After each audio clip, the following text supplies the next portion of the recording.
Here are unethical citation practices that you should definitely not be practicing.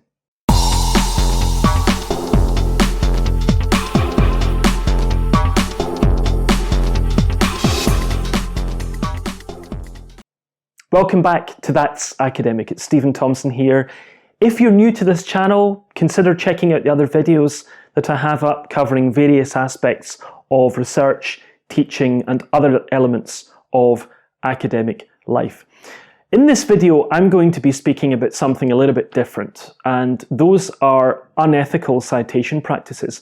Now, please let me make something absolutely clear at the very outset. I am not recommending that you follow or implement these citation practices. I do not do this, but I have seen other people do it.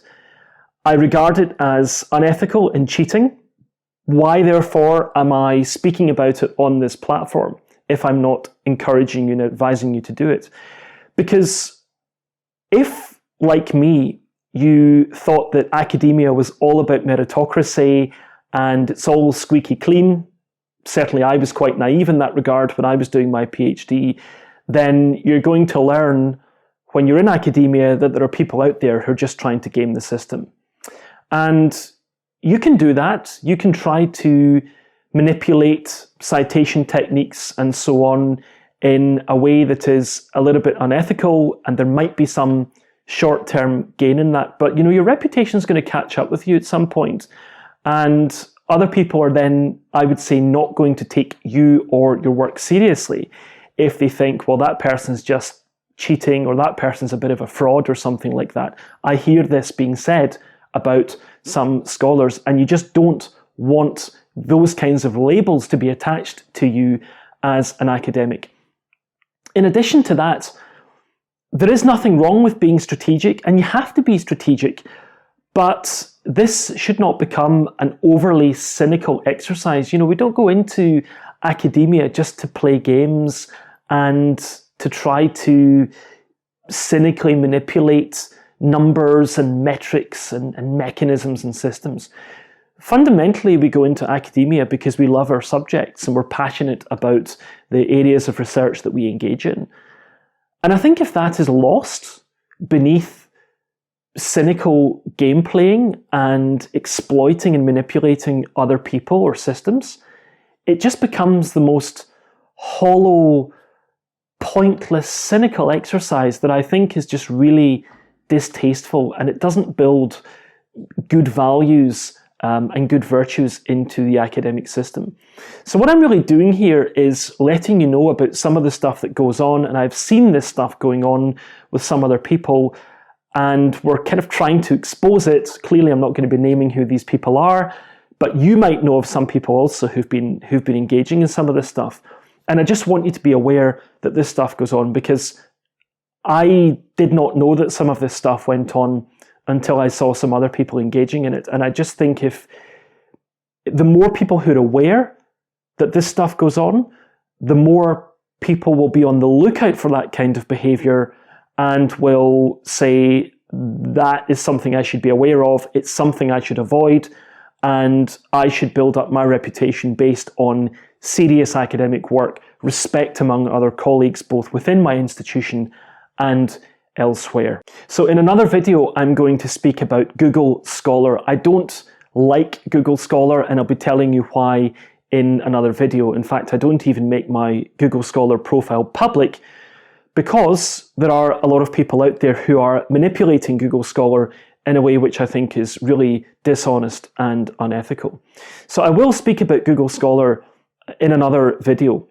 So one of the ways in which some scholars are manipulating their citation rate is by simply citing their own work all of the time. Now, there's nothing wrong with citing your own work, and I've cited my own work, but it really depends how you do it. By all means, cite your own work if it's relevant. So you might say, I'm making a point, I'm making an argument, and I've previously made a slightly different argument, or I've previously made a point that I'm relying on here as I move my research forward. And then you put a footnote or an endnote and you cite your previous paper. There's absolutely nothing wrong with that. But what you don't want to do is just cite lots of your own work, even when it is of questionable relevance. So 1 or 2 self-citations in a paper, and probably not every paper, is absolutely not a criminal offence. And in fact, it can be quite appropriate and quite useful. But if you're just constantly citing screeds of your own work in every paper you put out there, I just think that becomes embarrassing, because people notice that and they say, well, here's so-and-so and here's a footnote, and they're saying, see also these other papers, and there are 5 other papers written by them which may be picked up by Google Scholar later, and that's 5 citations added on to that person's Google Scholar profile and citation count. And I just think people see that and don't respond well to that. It's all about how much of your own work you're citing and why you're citing it. So again, I have done this, and it is something which is done. There is no rule against citing your own work. But if you're only citing your own work for the purpose of inflating your citation count, other people are going to see this and they're just not going to respect you for it. So yes, there might be a short-term gain in saying, oh, look at my Google Scholar profile, I had X number of citations recently. And people might think, oh, well, that's impressive. But then if they look and see that a substantial number of those citations consist of you citing yourself, not only is the advantage of those additional citations lost, and not only does that cease to be impressive, but actually people are left with a bad taste in their mouth when they see that. They don't respond well to it, and it's not good reputationally. So I just don't think you should do that. Here's another one that I've seen. Friends agreeing with each other to constantly cite each other's work, even when that other work is not directly related to the topic of the paper.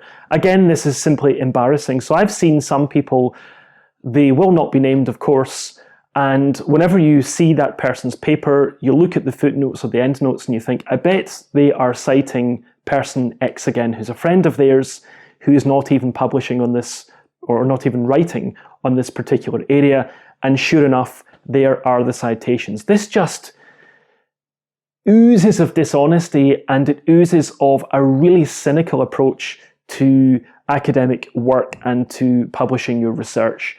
People are not going to respect you for this, and for all the advantage of getting a few extra citations added to your Google Scholar metrics, I think that is massively outweighed by the reputational damage that is caused by this kind of practice, because people are not stupid. People see this and they don't respect it. They just don't respect it. So look out for people who are doing that, and you don't want to emulate those people, because I can assure you these people end up not being taken seriously. To the extent that the paper actually embodies serious research, this kind of gaming of citation metrics actually erodes the otherwise serious nature of that research contribution. It's just a waste of time, and it's counterproductive.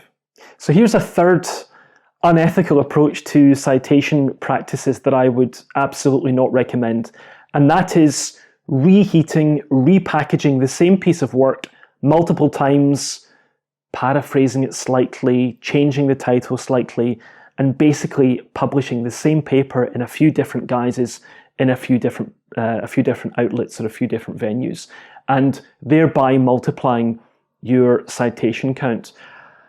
I've probably gone too far the other way, where I've published on a number of almost disparate topics in a way which is not really the most efficient way of capitalizing on a specific subject or a particular topic, although I've still been very productive in terms of research. But what you don't want to do is have the same piece of work coming out in multiple formats with some minor tweaking to titles and to the abstract and so on, but fundamentally everyone can see it's the same piece of work. Again, I just don't think that that kind of practice is respected, unless you're being open about the fact that this is fundamentally the same body of work, and there are ways in which you can do that.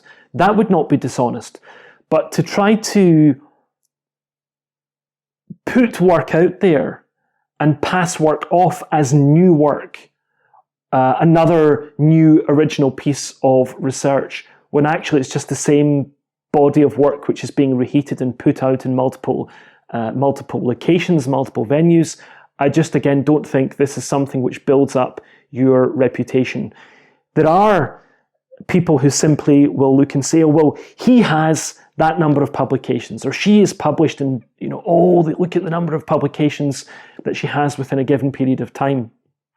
But when people actually start to dig into that and say, well, actually, those three pieces of work are basically it's the same body of work repackaged and published in a few different areas without making it clear that it's the same underlying body of work. Again, I just think that this does more harm than good in terms of reputation and in terms of people assessing what is your quality and what is your worth as a researcher.